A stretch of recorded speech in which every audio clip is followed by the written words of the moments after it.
okay? For my last video in my favorite books and my favorite genre, so my last video for the series of my favorite genre of books, there we go, memoirs, is Salido. I love this book so much. It is so sweet. I cried so hard, just like all of these memoirs. I cried like a baby. And I almost started crying in the Crying in H Mart video, which is, for me, kind of, apropos given the title, Crying in H Mart. Except I just cry everywhere. I just cry anywhere. I'm like Ariana and Cynthia in the Wicked press tour 2 years ago.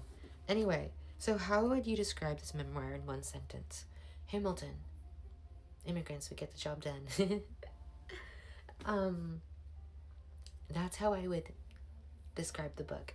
It has the beauty of culture, just like Crying in H Mart does. But this book is so different. I'm just going to skip down to 5 and go track back. But what makes it different is that this is an immigrant story of crossing the border illegally, kind of a sensitive topic in our culture today, given what's going on at the filming of this video in February of 2026.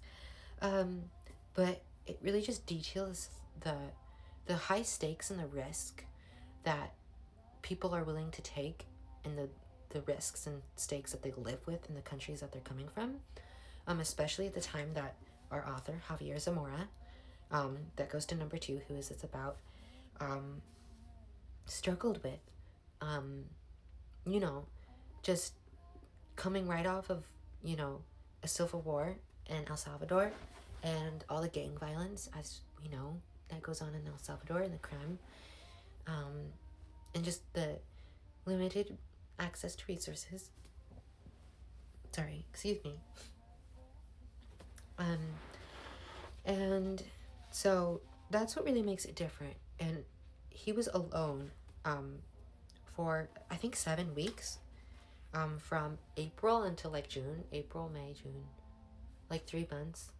So that's not exactly, no, he had to have been gone for longer than that. But between those 3 months, like the end of April maybe and the beginning of June, I think is that time frame. And nobody knew where he was, because so coyotes are a central theme in the book. They're people who get paid to smuggle Latin Americans into Northern America. And he made this journey alone. Coyotes usually travel in large groups. In this case, they started out in Guatemala all together, kind of. And it starts off with the 6, and then the 6 eventually dwindles down to the 4. Or no, it starts out with 10, because there's the original coyote, that one chick, then Marcelo, the one funny guy, and then there was the other 4, Patricia, Chino, and then Patricia's daughter, Carla. So Patricia, Carla, Chino. So they're the 8, I guess, I think is how he called them. And then they were down to 6, and then they were down to the 4. And the book really follows mostly the 4. But this is about, again, the author. All of these books are by the authors, about the authors. It's about childhood trauma, of this impossible journey, really, that he made across the desert, being chased by our border patrol. And sorry, I got distracted there. ADHD moment for the second time. And it's just a really beautiful book. Just about, he details this time on a boat, or not on, well, yes, on the boat, where this man was like crazy, and he almost threw himself overboard.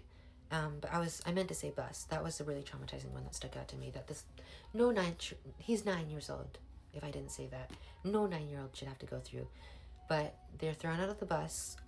Mexican police, because they're traveling up north, and so people tend to have fake papers traveling up through Mexico to get to the U.S.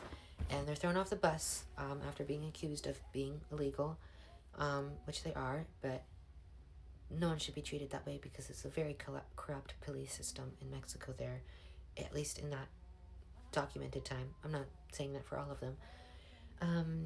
But yeah, and how they had him, lay down on the ground and hands on their head and on their knees, and they were patted down, and they had guns in their faces. And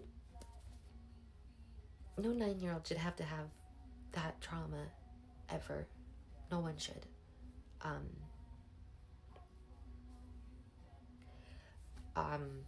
No, I can't cry again.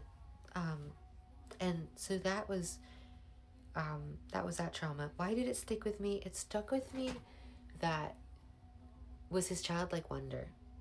That we're on number 3. Why did it stick with me? Again, number 3 is where we read a part of the book that stuck out to me. And I think what stuck out to me was this. It was really the ending.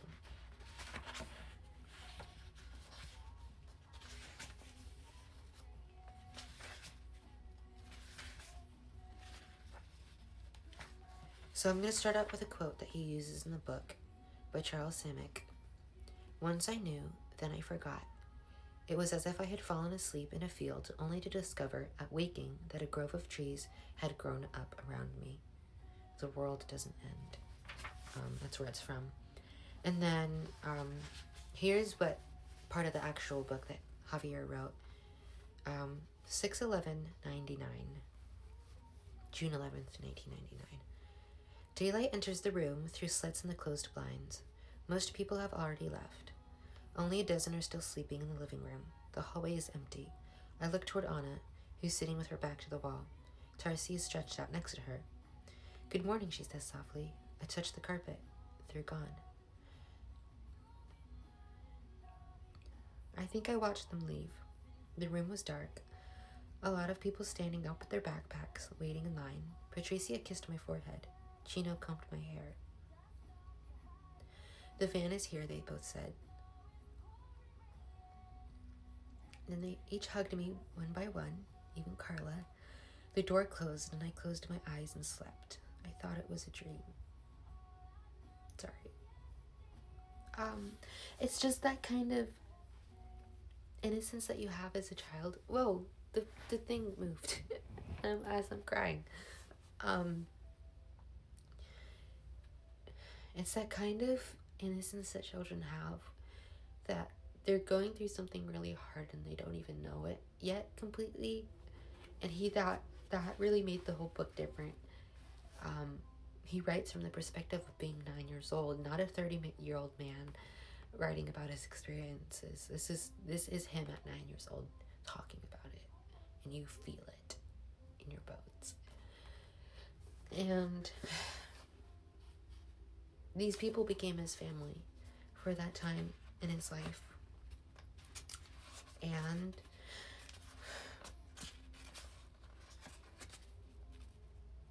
they were gone, and he never got to see them again. And, this book was his visitation of those memories.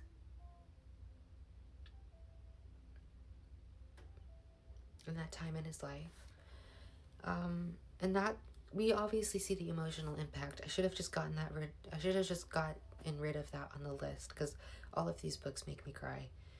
While reading them, while thinking about them, after just talking about them. What makes it different? I talked about that. Who should read it? Anyone interested about immigration in our country? Anybody interested in Hispanic culture, especially like Latin culture? Because he travels through a bunch of different countries with a bunch of different language differences that I was not aware of, just because I'm not familiar with South and Central America. So that was really interesting. And then people going through immigration as of now, all the people who have family in other countries, all the people who miss them and love them. And then my rating again, I'm getting rid of the rating number 7 on the list, because all of these books are 5 stars easily. But thank you. That's the end of my memoir series of my favorite books in that genre, my favorite books in my favorite genre, memoirs. There's 4 of them that I covered, and I guess I'll go back over that since this is the last video. Educated.